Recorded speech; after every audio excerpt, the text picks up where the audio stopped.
I was thinking about it in the context of networking.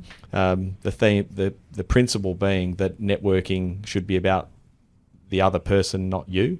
And I'll just read this just briefly. So it says that the Canvas strategy is about adopting a mindset of humility, service, and contribution to others' success rather than focusing on one's own immediate recognition of success. The idea is to clear the path for others, helping them achieve goals, which in turn helps you build valuable skills, relationships, and reputation. By working behind the scenes and taking on tasks that others might not see or might see as beneath them, you create opportunities for learning and growth while keeping your ego in check. Ultimately, the strategy emphasizes a long-term thinking and the benefits of being humble, patient, and diligent contributor to the success of others, which can lead to your own success over time. And I listened to that and I thought that if I could have bottled what the ethos when we first started the GYP was, it was exactly that. We've got some fresh new young talent doing some things that I know you haven't heard before. 1, 2, 3, listen. Welcome to Finances, your home for all things financial, investment, money and lifestyle. Hosted and curated by the very talented team of certified financial planners and Burke Britton Financial Partners.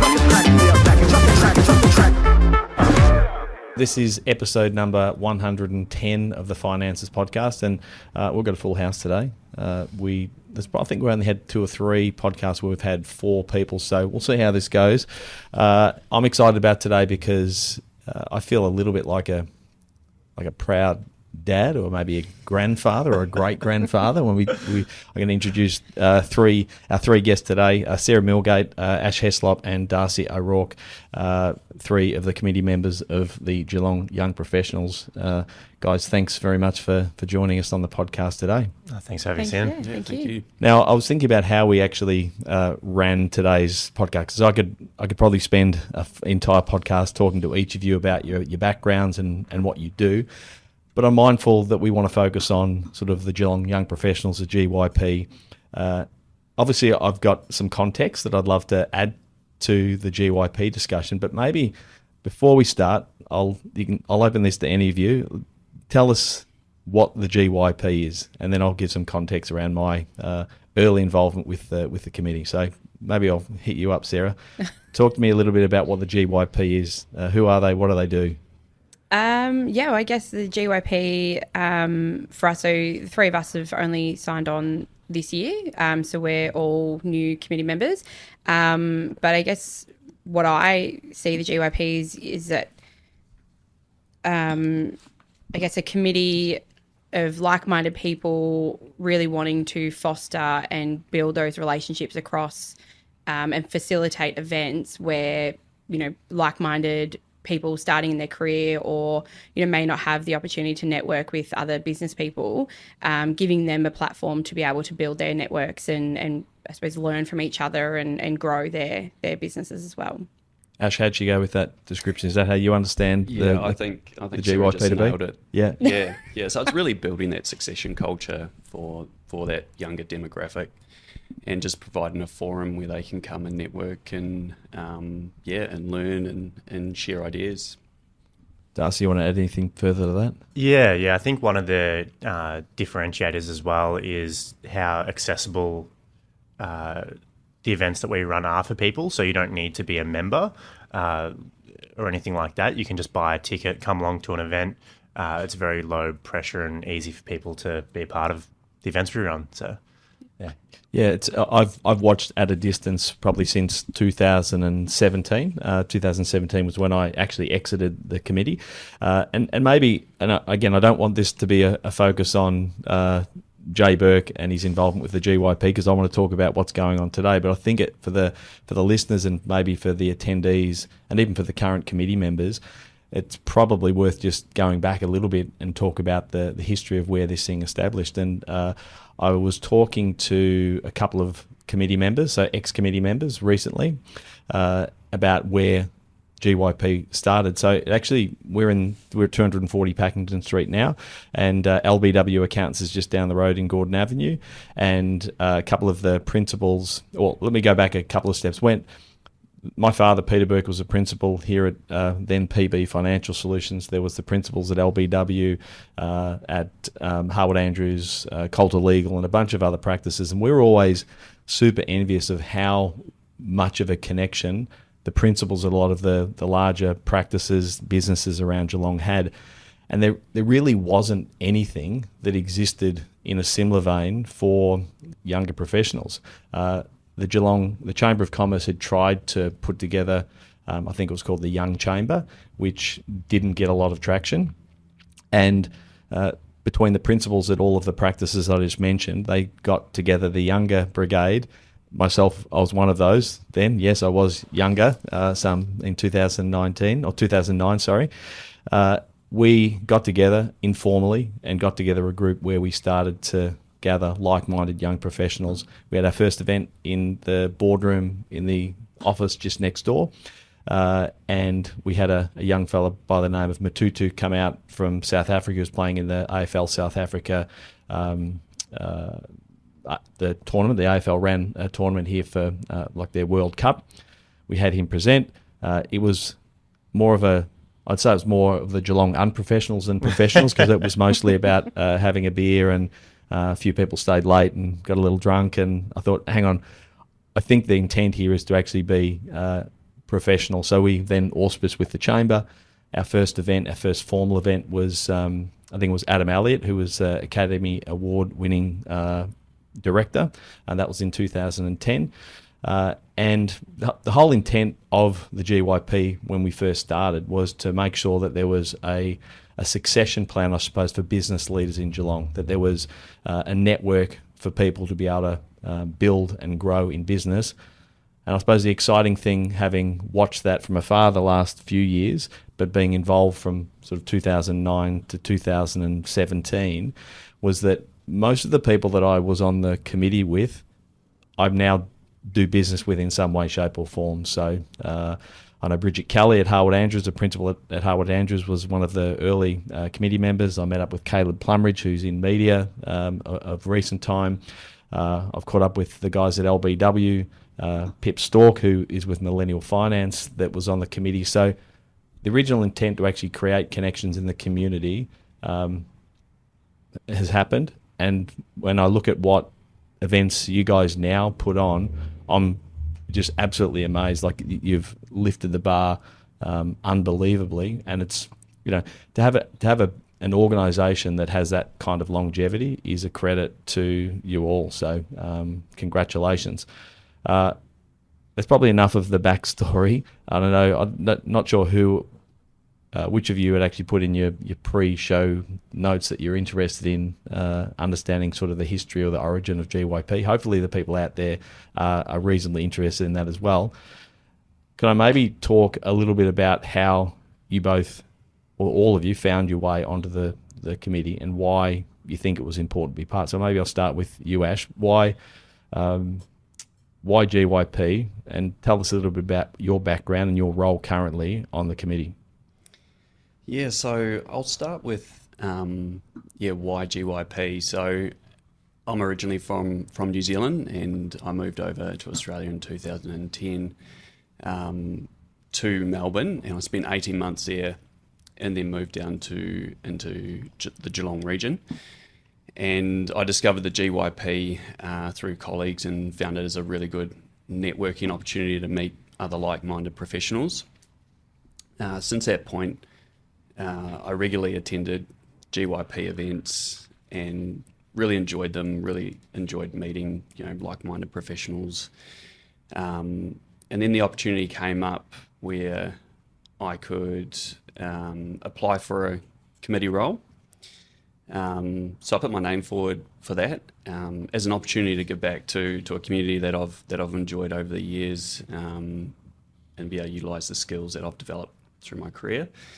And then I could take my knowledge and try and grow that part of the committee as well, and work with these like-minded professionals. So. We talked just before we started recording about what your background is. So what's your role on the committee now? Yeah, so I look after design and IT.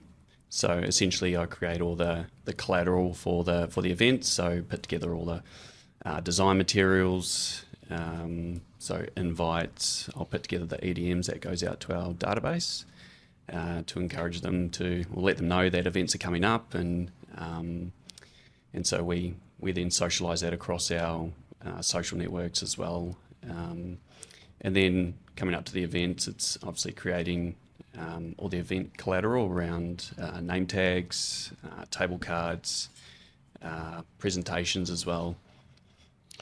So the social media world's pretty saturated. If you're working in sort of trying to gain people's attention, how do you stand out as a point of difference amongst all of the noise on social media? And in Geelong, obviously Geelong's a thriving, busy metropolis now.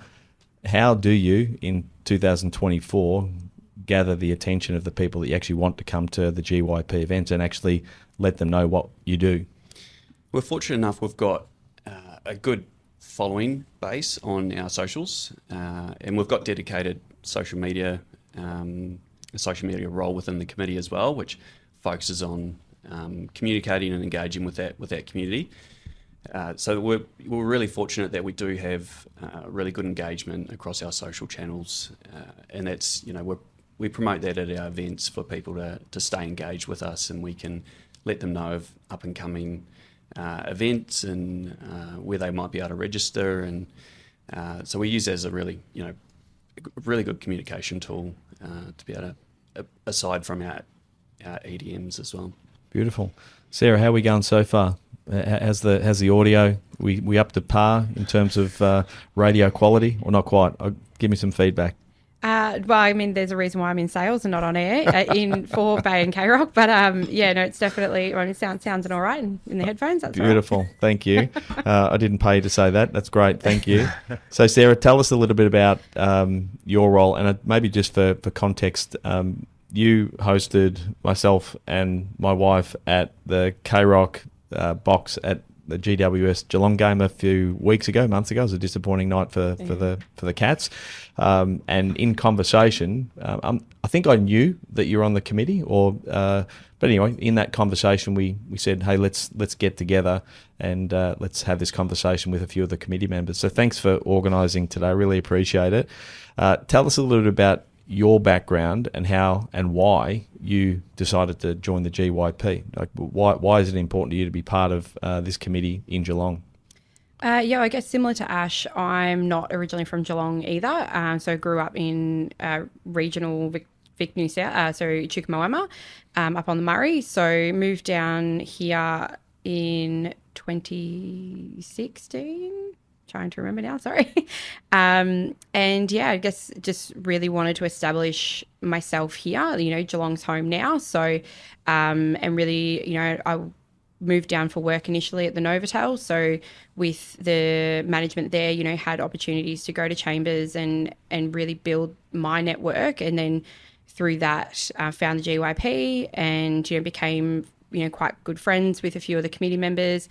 Actually applied a year before I got on, didn't get on. Thanks, guys. But no, the things happen for a reason. It wasn't my time then. And then, reapplied last year, and was fortunate enough to get a role on the committee. So my role is venues. Wedding celebrant. Well, that's one of my other jobs, but So my background is event management. And so through my previous life, I guess, really having those connections with a lot of the venues in town, and so I look after booking all the venues for our events, and I guess really wanting to share the love across the region as well. We've got so many amazing venues that I suppose people may or may not know about, or may not have been to before for certain things. So really wanting to find those hidden gems and where we can do things a little bit differently. And I guess, yes, we're affiliated with the chamber, and, we want to do what, I suppose do similar, like we obviously do similar things to what they do, but really, I suppose, establishing our own identity and utilising venues that maybe chamber wouldn't necessarily go to as well. And I suppose just what you're saying is you're a bit more hip than all those old schoolers that go to the Geelong Businessmen's Club. Is that right? That's where PD used to go. Yeah. No, I think, I mean, I guess just, doing things a little bit differently. Not necessarily that we're more hip, I suppose, than Chamber. Come on, you can say it. It's all good. You can We're the say it. Geelong Young Professionals for a reason, I guess. No. And I guess, just really wanting to build my, and as I said, Geelong's home now. So really wanting to build my network here and find like-minded people and, I suppose make friendships that, and I've made friendships on the committee that will, last forever. So it's been really good. Have you thought about an event where you're a celebrant and you marry like a bunch of people? That would go down. That'd be a ripper. I'd go to that. I'm already married, so I wouldn't. I mean, I can marry you and Harry again. That's fine. Maybe we could. Maybe we could renew our vows. Renewal. That'd be great. Well, legally, we can't just do a wedding, but we do need a month's notice to do a wedding. But finer details. We don't need to worry about details. Our world of finance, you don't worry about compliance in finance. That's all good. It's all good. We can do a whole bunch of commitment ceremonies. That's fine. We have actually thrown out the idea actually doing something similar on with K-Rock and Bay. So it's it's always been an idea they've wanted to do. We did actually give away a wedding on air, and I was the celebrant. I donated my time to do that. Which I suppose in all my spare time, also have my own celebrant business. Yeah, it's interesting just how much thinking about what you've already spoken of. How hard it is to gain people's attention and how the need to continue to innovate and have fresh blood and fresh ideas. Darcy, you're similarly been on the committee for about 12 months. Is that right? Yeah. So we all start at the same time. Yeah. Yep. So talk to me a little bit about why you're interested in jumping on the committee. You, like me, are in the world of finance. We live in what could potentially be considered a pretty boring, mundane world. I know you and I both don't think that, but the external world might. What was the motivation for you to jump on the GYP? I'm assuming you're super busy with work and seeing clients. Why is it important to do something outside of that for you? Why is it important for you and also for the people that you interact with? Yeah, so it's sort of a similar story for me as well. I guess one of the differences is I did grow up in the Geelong area, but like a lot of people that grew up here, when I finished university, I moved up to Melbourne. So I built a career for myself in Melbourne, had networks in Melbourne, and didn't really have that in Geelong. So when I moved back, I started attending some of the GYP events, really liked the way that they were run, really liked the vibe, how welcoming they were. It's very easy to walk up to anyone and have a conversation. So that sort of that's what got me interested in the committee and being involved. And then outside of that, I'm a solo business operator, so I don't have any employees, I don't have a team. And being part of the committee kind of gives me a bit of a team to work with as well. So there's that social side of it. Because yes, I do talk to clients and deal with clients in my day-to-day job, but it's very different dealing with someone in that way compared to having sort of a colleague. So there's that social element as well for me. So yeah. Well, one of the things you said about building relationships, one of the things I think is that I've noticed is that what I suppose the GYP is trying to do and has done over a number of years is try to encourage people to build relationships, build connection, maybe without self-interest. Because if I had an observation about what networking was historically, it was always quite transactional. Like it felt very forced, or B&I that was type stuff. Yeah, that the idea was that there was an immediate benefit or an immediate gratification that we would receive. Whereas my view on networking is that it's a long game. It's a long game of promoting and endorsing and supporting others that you may or may not benefit from in the long term. But we know that if you do support others, you end up benefiting yourself. Thinking about the demographic that you're dealing with at the moment, I mean, you are encouraging people to get out there and network and connect. Yet I'd argue that there's a population of people in your demographic and the people that you're probably trying to attract that have never found it more difficult to actually understand what socializing and networking is actually all about. How do you guys think about that? Again, we've gone from my father's generation where all they did was actually shake hands, press the flesh, go and have a beer and socialise, and that's how they did it, to now we we meet people online. Even, dating is transactional. How do you guys think about that, and what are the strategies that in the short time that you've been on the committee that you've been able to implement or are thinking about implement to address that? That's a really good point, particularly after COVID as well. Like trying to get that community together and network in person has been a challenge for people to get outside their comfort zone and get past that social anxiety component to get back into the swing of things, so to speak, as pre-COVID. But what we try to do and what we have done since we came on board is we've gone out to our customer base and really asked them what they would like to see at our events and what we can improve on.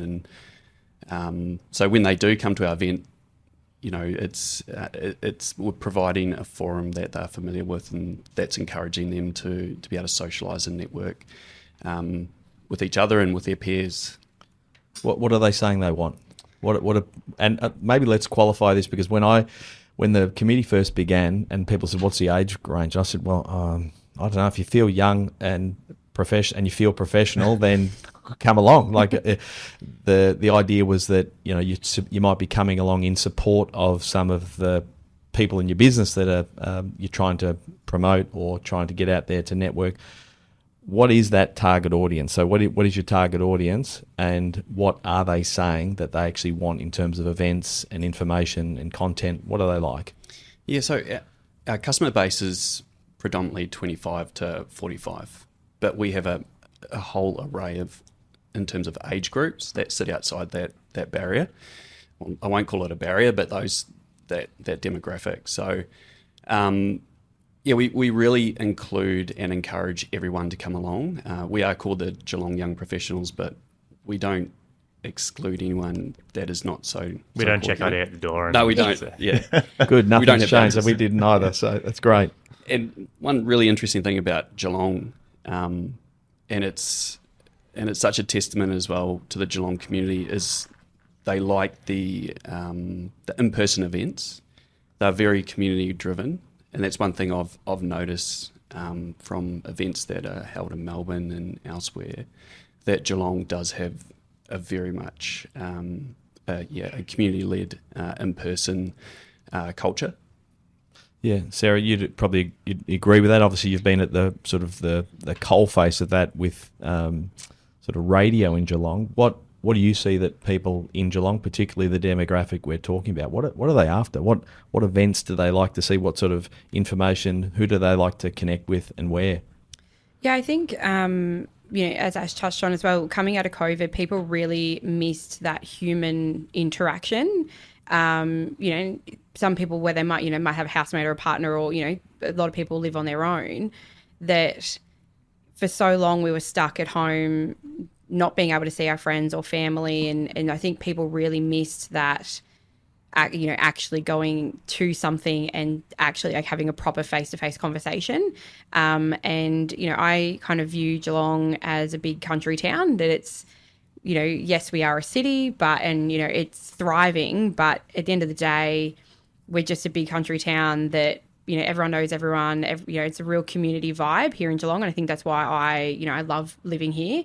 And I think what we've found, as Ash touched on, we did a survey sort of probably this time last year, where we put it out to our database to say, look, what do you want from the GYP? What events do you want to see? What speakers do you want to listen to? And we got a lot around that, in-person networking. I think after a couple of wines or a couple of beers, a bit of liquid courage, people tend to network a little bit easier. So everyone loves an after work, an after 5 drink. And I think as well that professional development, hearing from stories of people, and I guess people that maybe grew up here in Geelong that have made good. We had Colleen Callender, who was the ex-CEO of Sports Girl. She was a Geelong girl, went to Sacred Heart, and we found people really engaged with her because she was, can't think of the word right now, but, familiar, that people knew. It's a local success story. Yeah, exactly. So I think what we find, it's really, celebrating those local success stories, and they're a bit more, they're not looking at someone who's, had it easy in life and going, oh, well, they've made it great. They've had it easy, but it's people, those real struggles and hearing people's real life stories and their journeys of how they've become who they are. We find, people really relate to that. Yeah, and Geelong's full of those. I mean, you said Geelong's a small country town, but it's got a small country town mentality, but we're growing, we're thriving. There's so many great success stories here. Peter, my father, is always sort of reinforced. Like, he was a ring-in. He was from the Wimmera, from Horsham, came to the big city, which was Geelong, from Horsham, and he has always just been such a massive advocate of Geelong, being that if you do the right thing in Geelong, and you build connections, you build networks, you'll succeed. If you do the wrong thing in Geelong, you may as well piss off, because someone is going to know, who's going to tell someone. The degrees of separation are pretty small. You obviously would notice this, Darcy, from a financial planning point of view.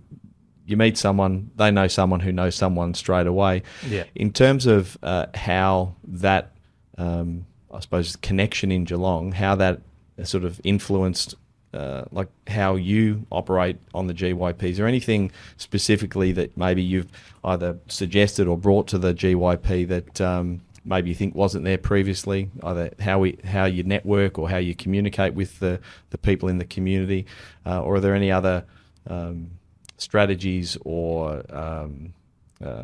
speakers that you'd like to see present at events in the future? Yeah, I think given I've only been on the committee for around 12 months now, I haven't really made any radical changes or anything like that. It's kind of been easing into it. And obviously it's a part-time role for all of us as well. But yeah, I'm always keen to look at bringing on new speakers, and my role is sponsorship. So bringing on new sponsors. One of the sponsors we recently had on was Geelong Property Hub. So they're like a really good local success story.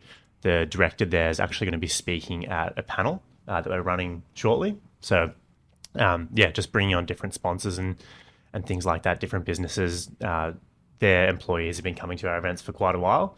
It's not uncommon to sort of get 10, 15 of their team at our events, so it was good to bring them on as sponsors. So talk to me about sponsorship and events. Obviously, events that of the quality that you guys run, they're not cheap to run, and they require a lot of people power. They require a lot of attention and organisation, and funding's super helpful, particularly if you're getting speakers. So I know historically we struggled in terms of trying to provide or get marketing and sponsorship. What are the biggest challenges for you in trying to get event sponsorship and get the funds to do what you do now? Yeah, you've just got to find alignment, a business that has alignment with the event and what GYP is about and what they're doing as a business. So for a business like Property Hub, it does fit quite well. The demographic for Geelong Young Professionals really does tie into their local area. Armstrong Creek is where it all started for them. So there's a good alignment there. It's really just about, finding a business that fits with what we're wanting to do. So, the next one that we're running is about local business success stories. So it'll just be about getting a sponsor that aligns with that. Yep. So what are some of the other collaborations that you've done? And again, I'm mindful that you've only just started, and any of you can answer this, but I'm just thinking about how you collaborate with business. So if there's business owners out there listening to this, why would they want to sponsor an event? Why would they want to get involved either in name or in support? Ash, you got any thoughts on how you go about attracting sponsors or businesses or organisations to be part of GYP? Yeah, I'm mindful that this is Darcy's wheelhouse, but it's about aligning with a business that's very much about promoting Geelong as a region and promoting the professionals here as well. It's great exposure for them and their businesses to come along to the event, particularly with their staff as well, to be able to network, as well as We always provide an opportunity for them to speak at our events and tell us a little bit more about their business, which again, it's information sharing and great exposure for them as a business across a community of young professionals. So it is a great opportunity, and we encourage any business out there to, in any capacity, to get involved with sponsorship. How do you go, Darcy? Is that he's talking your wheelhouse? That was a great explanation. Yeah, beautiful plug. Yeah, good. One of the other things I suppose I want to talk about in terms of attracting new members to GYP, not only sort of sponsors to run events and to promote what you do. There's not much point having an event if you've got no one that turns up. Who else? We mentioned the demographic, but who are the type of people that are coming to your events? Do you have a sort of a snapshot of what professions they're from, whether they're white collar, blue collar, in management, employees? What's the breakdown? If you know, if you don't, it's totally fine. But who do you see at these events? I guess historically, probably predominantly white collar, I would say. A lot of finance, lawyers. I would say the other guys can probably, accountants, real estate agents. Yeah. I mean, obviously GYP is open to absolutely everybody. So if you're not in those professions, please don't feel like you're not invited. And I suppose we find a lot with our social events, we definitely get, people coming along on their own, where, they feel, but as Darcy mentioned earlier, it is a very welcoming environment. We make sure that as a committee we're at that door, and if someone does walk in on their own or might only walk in with one or two other people, that we do try and introduce them to other people to start that networking. People might not feel comfortable just walking up to a group of people, and so we try to help facilitate that as well. But then we also find that some businesses will send 10, 15 people from their business, but it's also a chance for them to network, but also to spend time together outside of the workplace as well. So it's a very social aspect to especially our after work events. And then with our breakfasts and other events that we have, we find, depending on the speaker, really determines the audience. It's whether someone might be interested in that particular field, or they've seen that speaker before and they really resonate with them and want to learn more about their story. So I think it is a bit of a mix, but we have an average of 80 to 140 people at any event, so it's a really good mix of people for people to network with, but also as a sponsor coming on board, it's a great opportunity for them to get in front of potentially over 100 people that may or may not know about their business. Did you guys all go to events before you're on the committee? Yes. Yeah. I think it was probably a prerequisite of how many events have you attended. Before any of us got appointed, for sure. Talking about events, do you have a favourite event, favourite speaker, something that resonated most with you? I think the first event I went to really stood out to me. That was a networking event. It was the Winter Social, I believe it was, and that was probably 2 years ago, something like that. The thing that really stood out is, again, the stuff we've sort of harped on about, how welcoming it was, how easy it was to speak to people. It's something that if you haven't done a lot of networking, this is a good entry point, a good place to start. You're not going to be put on the spot, put under pressure. You can just rock up, have a good night and meet a few people. It's very relaxed. Yeah, I like that. I think that's a really important thing to note, that people do, as I said earlier, have a sense that networking is like a very transactional thing with the end purpose of getting a result, whereas it doesn't need to be. I'm not sure whether I was reading a book in the last week, rereading a book. I'm not sure whether any of you have read Ryan Holiday's Ego is the Enemy. No? In there he talks, I was listening to it this morning, I thought, this might be relevant for the podcast. He talks about this idea of the canvas strategy, and I was thinking about it in the context of networking. The principle being that networking should be about the other person, not you. And I'll just read this just briefly. So it says that the Canvas strategy is about adopting a mindset of humility, service, and contribution to others' success rather than focusing on one's own immediate recognition of success. The idea is to clear the path for others, helping them achieve goals, which in turn helps you build valuable skills, relationships, and reputation. By working behind the scenes and taking on tasks that others might see as beneath them, you create opportunities for learning and growth while keeping your ego in check. Ultimately, the strategy emphasizes a long-term thinking and the benefits of being humble, patient, and diligent contributor to the success of others, which can lead to your own success over time. And I listened to that, and I thought that if I could have bottled what the ethos when we first started the GYP was, it was exactly that. It was that sort of humility and service to sort of promote others.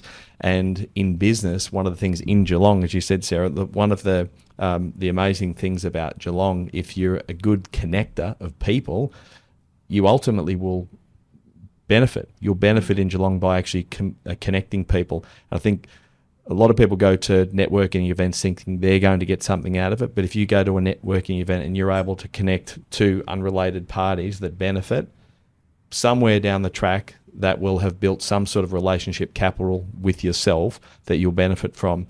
And I think that's really important. Again, I think it's important that anyone listening to this thinking about going to those events, if you think about it as the opportunity to help someone else, and as you said, if someone's there struggling to maybe meet people, introduce themselves to people, it's a great opportunity for you to help and support, because you just don't know where those relationships lead.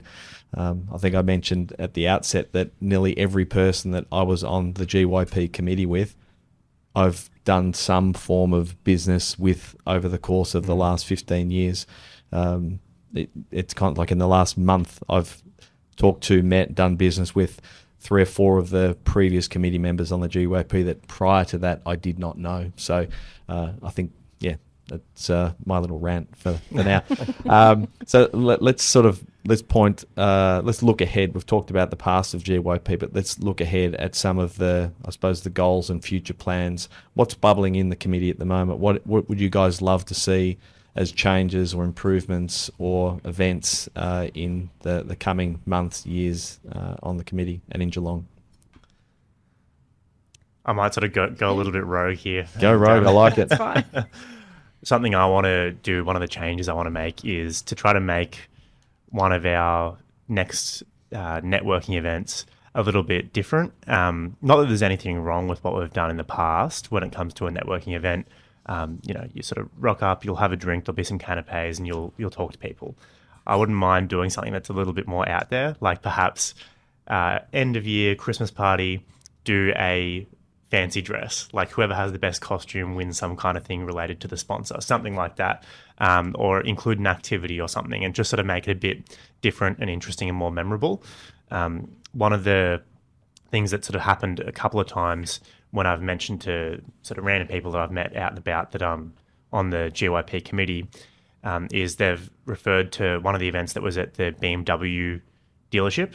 And apparently it was this amazing event. Everyone really remembers it and it really stands out because it was a bit different to everything else. So I think if we can do something that's a bit different, a bit more engaging and interesting, I think people might, get a bit more out of it. Not that, what we're doing isn't good already, but we can sort of take it to the next level is something that's...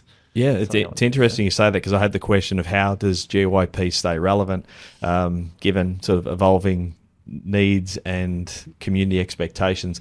I think if I'd raised a fancy dress ball or something in 2010, I would have been kicked off the committee. But you're right. Wait till we get out of here, they might kick you off. But I think I suppose the response to that is you do have to continue to innovate. I mean, the world moves really, really quick. And we were talking off air, Ash, about like technology and AI, and I think if we're not thinking laterally, if we're not thinking about how we can support the community's needs and also the members that are, and also the original intent of what GYP was all about, then all of the good work that's been done over the course of the last 15 years is potentially lost. So the need to innovate. Ash, you got any other crazy left field ideas? Oh, not from me. No, but you've got a very good point around, we constantly need to remain relevant, and we do engage constantly with our community just to try and stay relevant and ensure that we're delivering the needs that they have as well. But yeah, like Darcy said, we do need to push the envelope a bit and try some different approaches to events and see if they work, see if they're engaging, get that feedback, and then pivot and constantly be adapting. So we are all volunteers, so we try and put as much time into it as possible and provide the community with what they want. So yeah, I think that should not be understated. The fact that it's a volunteer committee and no one's getting paid to do what they do. I know that was always a challenge, is gathering a time. Every event, every idea requires energy and effort and generally some money to do. So again, hats off to you and all the committee members for what you do and the time you commit. Sarah, any left field suggestions around what GYP could be doing to innovate and stay relevant? I think, I suppose just touching on what the guy said, just maybe trying things that are a little bit left field, a little bit different, going to venues that, maybe you wouldn't necessarily think of for a networking event, or, whether it is we go and play bowls, or we, rather than just going into a room with 4 walls and maybe a couple of windows and have a glass of wine, it's, doing things a little bit different, getting people out of their comfort zones as well. And I think maybe initially people might be a little bit wary, but everyone knows they're going to have a good time. So you get a few friends together, have a good night, meet some new people. That's what it's all about. So if we do something a little bit different and crazy, it's and I think with the GYP we can do that as much as we are affiliated with the Chamber, but we have, I suppose, a little bit more scope to be a little bit more crazy than Chamber can be. So it's we can, why not? Yeah, a license to go rogue. I like it. Jeremy may not agree with us, but... So maybe let's give a shout out to some of the other committee members. So is Jeremy on the committee, or is Jeremy at the Chamber? Jeremy's the CEO of the Chamber of Commerce. Oh, of course, yes. Yep. So, you better make sure that who you're auspiced by is pretty happy about it. We used to have... forgot who it was, used to sit on the committee on the committee from the Chamber, and we didn't always agree about the approach, but I think that was half the battle, is making sure that we're thinking differently. We're different, and I mentioned the fact that we probably have a sense or a tendency to think transactionally about how we think about relationships. We also I don't think we do a very good job of thinking long term. The whole idea of, I suppose, networking is that it's, even though there's immediate gratification in going and meeting someone new and having a drink and going to a great venue, I think the ultimate goal in bettering the professional community in Geelong is making sure that those long-term networks and connections are really strong. And again, if I was adding my 2 cents worth of what events could or should look like in the future, it would be a real focus on the value of the long game in networking. And I think there are so many amazing stories. I'm thinking about some of the the principles now that of practices, accounting practices and legal practices and financial planning practices that have succeeded in Geelong through building networks and connections. And those networks and connections, they can be sometimes just it's a coffee with someone, it's a wine at an event, but all of those things in the cumulative effect of all of those conversations and relationships are what actually makes Geelong such an amazing place to be, a thriving place to be, and I suppose so exciting for young professionals today. So maybe I want to just sidetrack a little bit, touch on a couple of personal things, because there's a few things here worth noting. Darcy, I want you to tell me about what this 75 hard challenge is. I saw that and thought, what's 75 hard, and what's going on there? And converting a van into a camper and travelling across the country. Just tell us a little bit about that. Yeah, so I guess the two kind of go hand in hand. So at the end of the year in December, I'm getting married, and congratulations. Thank you. For our honeymoon, we're going to be travelling around the country in a van that we're converting. So we're about I'll be optimistic and say we're about halfway there. But Are you converting the van yourself? yeah, Yep. DIY. Yep. So my fiance is an architect, which is quite helpful. Yep. Financial planners aren't really known for their design skills, right? Fair enough. So anyway, this 75 hard thing, I heard about it from a friend. It's basically a fitness and mental toughness challenge is how they market it. So there's a few different things you have to do every day for 75 days straight. So the first thing is exercise twice a day for 45 minutes each session, and one of them has to be outdoors. Okay. So we're in winter now, so I've kind of been like running outside in the rain and that kind of thing. Then the next thing is a diet. So you've got to follow a diet every day. You have to drink around 4 liters of water, a gallon of water. That's quite challenging, getting that done in a day. Take a progress photo and read 10 pages of a book, and no drinking. So it's like a pretty intense challenge. So I'm at day 61 right now. So yeah, you're on the home stretch. On the home stretch, yeah. Beautiful. Yeah. I was thinking I had Tanya Differding from Achtung Camper on the podcast. Yeah, great. We'll have a listen to that. She was fantastic, talking about just that sort of vagabond lifestyle, something that I'm super envious of. Have you got kids? I don't have kids. Okay, yeah, so bit easier. Yeah, well, I've got 5 kids, so it needs to be a big van when we head out. You've got kids, Ash? Yes, I do. Yes. Yeah. How many kids have you got? I've got one daughter, 10-year-old daughter going on 16. Oh, awesome. Good luck with that. Thank you. Yeah. Yep. So how are you managing to handle a 16-year-old / 10-year-old, and you work on the committee and what you do with Bar and Water? How do you manage it all? Yeah, it is a constant juggle. But yeah, it's just setting aside time for everything, right? So it's, when I'm at You got work, time to do a journal and 90 minutes of exercise a day. Can you fit all that in or not? Well, when I first met Darcy, he was doing the keto diet. So, it's maybe I need to try one of these diets to try and get things in order a bit. Sounds like you've been listening to the Huberman Lab, or what podcast are you listening to at the moment? Where'd you get the inspiration for?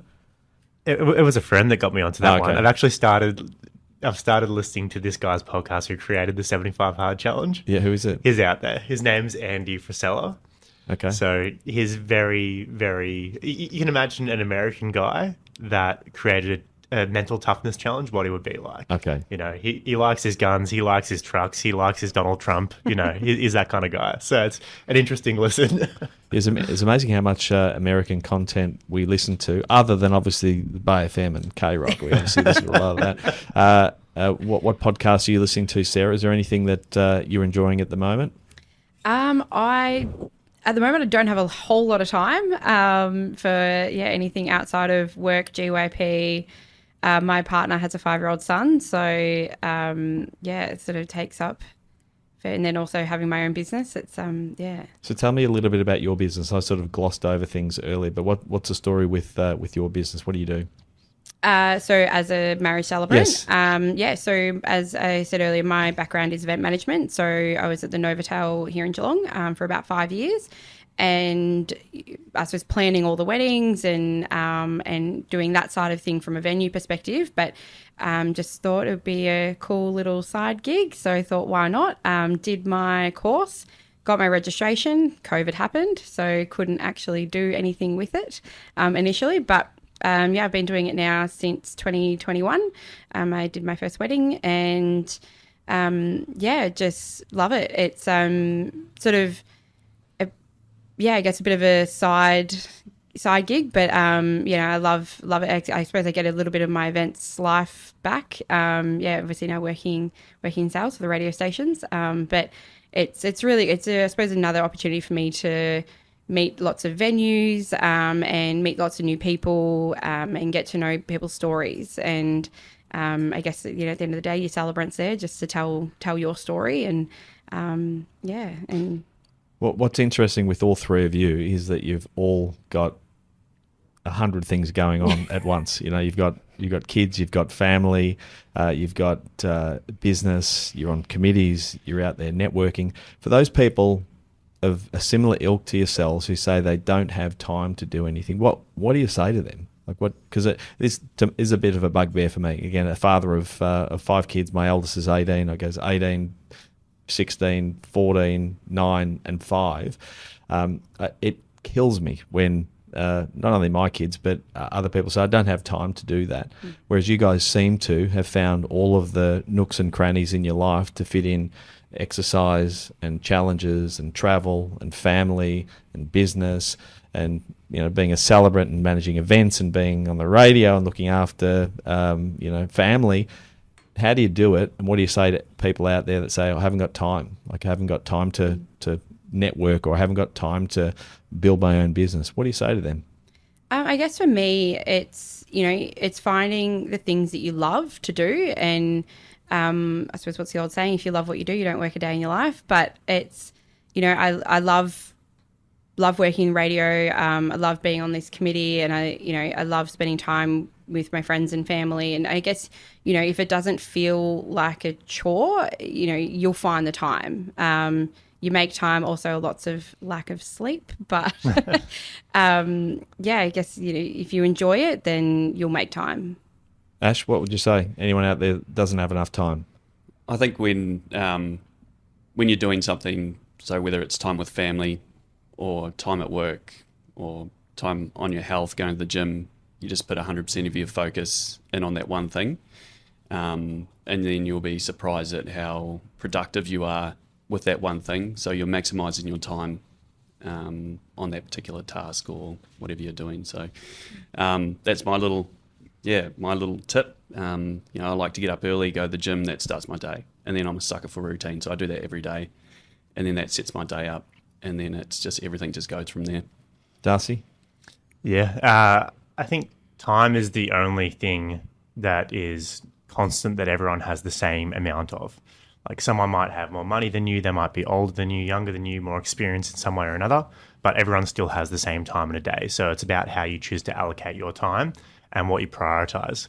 The reality is before I was doing this, we've talked about this challenge, this 75 hard challenge, the time that I was, spending before sitting on the couch watching TV, I'm now using that to exercise. So you still have that time somewhere, you're just choosing to use it for something else. So it's about prioritizing it.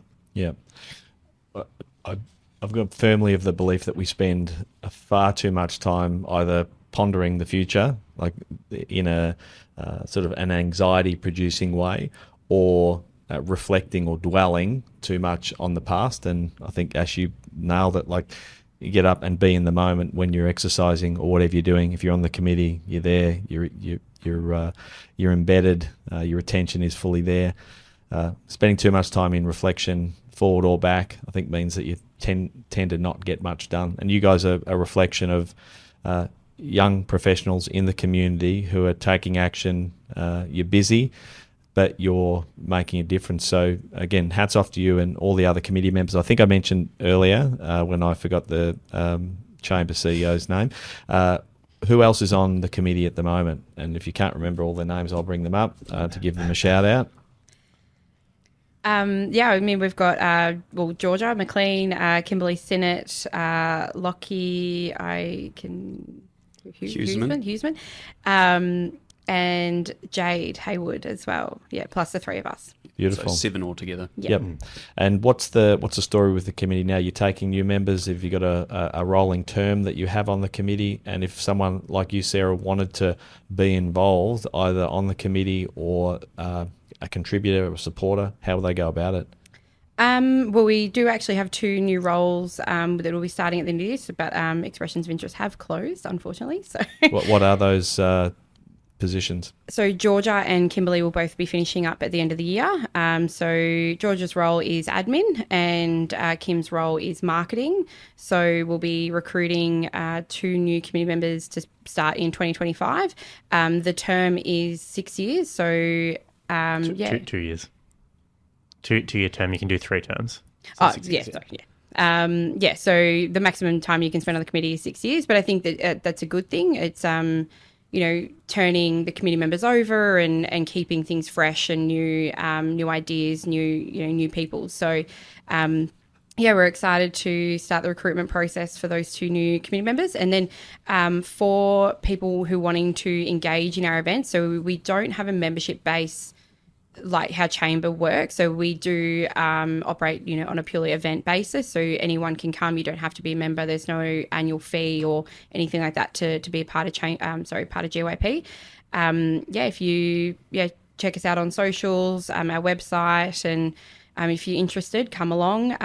Also, you can reach out to us if you've any questions or any ideas. We're always open to new ideas. So if anyone, sponsorship or event-wise, reach out and let us know. Yep, so the website's gyp.net.au, and on all other socials, is it GYP? GYP Geelong on Instagram, and then GYP Committee on LinkedIn and Facebook. Okay, and is there a subscription service if people want to be on the mailing list for events and those kinds of things? Yeah, so they can sign up to our subscription list on the website. There's a link there, and then just follow us on the socials, and we pop those events on there as well. And in terms of sponsorship, is there a formal sponsorship pack or something that a potential suitor for an event that they can receive? Yeah, so because we do it on an event-by-event basis, and there's things like speakers, the sponsorship varies from event to event. So if anyone's interested in sponsoring, just reach out. Online, you can reach out on the website, or you can reach out to me directly, Darcy O'Rourke, and we can have a discussion. Beautiful. Let's talk about upcoming events. So when's your next event, and who's speaking? We've got 2 events coming up. So we've got our intimate dinner series with Rachel Patterson, who is the General Manager of Geelong Broadcasters, also the first female General Manager of K-Rock and Bay. So, pretty excited to have Rach on board for that. Rach is a ripper too, so get on to that. Fellow Kiwi, like Ash. So, she's a bit crazy. She's, been in Crazy's radio. good. We all are. Been in radio her whole life, basically. So started in a little town called Dunedin in New Zealand, if anyone knows where that is. Bottom of the South Island. Yep. Apparently the coldest place on the earth. Really? Is that true? Well, not the coldest place on the earth, No, but but it is freezing. Okay. Yeah, it spends a lot of its time in snow and ice. So that'll be Thursday, the 29th of August. So it'll be what we call our intimate dinner series. So maximum of 12 people will be at that. So tickets are available on our website at the moment. Whereabouts is the event? So that will be at Nautica at Ridges Geelong. And then our next breakfast event will be a panel, which is on the 3rd of October at the Novotel, so down on the waterfront there. And that is, I suppose, essentially a dinner series on steroids. So we've got 4 local business owners that have built their business from the ground up, and all telling us their stories of how they started, how they got to where they are, the highs and the lows. Can you share who those panel members will be, or are they not decided yet? No, we are. I guess, if the Darcy, if you want to. Yeah, so we have the businesses we have. So we have Geelong Property Hub. So yes. They're going to be there. Gork is going to be there as well. Geelong United, the basketball team, and then Upstate. So a really good mix. Really exciting businesses to hear from. Awesome. Any other closing calls to action for anyone out there listening, either a business that wants to get involved with sponsorship, someone who wants to come to an event, or someone that may be interested in being on the committee, or maybe a venue, that an exciting or new venue that wants to be in partnership with GYP? Any other calls to action before we close this one out? I would just encourage anyone to come along to our events, whether they're just entering their career, or whether they've been there for a wee while and want to do some networking. Just encourage everyone to pop along and come check out our events. Sarah, any closing comments? I guess, reach out if you've any questions, whether it's sponsorship, attending, a venue. We're always up for new ideas. So, just reach out to us on socials, on the website, and look forward to seeing them at the next event. And you get the last word, Darcy. Last word. All right, sponsors, reach out. No, I'd say the biggest thing is what Ash is saying and Sarah's saying, come down to an event. Like, they're great events. You're going to have a good time. You're going to meet some people. I can't really think of any downsides. Like, it's just worth coming down, at least to one, see how you go. You're going to have fun. I would love to see you there. Beautiful. Well, to the three of you, congratulations on everything you've done in your short time with the GYP. I'm excited to continue to send my younger brigade over to events. I might even turn up at an event every now and again myself. And to all of the past members, the past committee members, and past speakers and contributors to GYP, I think it's a huge testament to the Geelong community and those people that have gathered together, that now sort of 15 years on, the GYP is running strong and going from strength to strength. So congratulations to the three of you. Thank you for joining me on our little podcast. I look forward to getting this one out there. And thanks again for your time. Thanks for having us. Thank you. We hope you enjoyed today's episode. If you're keen to understand more about how financial advice could benefit you, follow us on Instagram, Facebook, and Twitter at Burke Britton FP, or Google Burke Britton Financial Partners. Check out our client reviews, testimonials, and make a time to meet one of our certified financial planners by clicking Book Now on our website. Thanks for listening. Any information contained in this podcast is of a general nature only. No account was taken as to the objectives, financial situation, or needs of any particular person. Therefore, before making any decision, listeners should consider the appropriateness of any information with regard to their particular objective, financial situation, needs, and seek independent advice from a licensed professional specific to their circumstances. All right, hit it. That translates to don't be a moron and act on what some random person says on a podcast. Take personal responsibility, do your homework, ask questions, and speak to an actual human that knows what they're talking about before you do anything. PB Financial Solutions Proprietary Limited, trading as Burke Britton Financial Partners, are authorised representatives of AMP Financial Planning Limited, AFS, licence number 232706.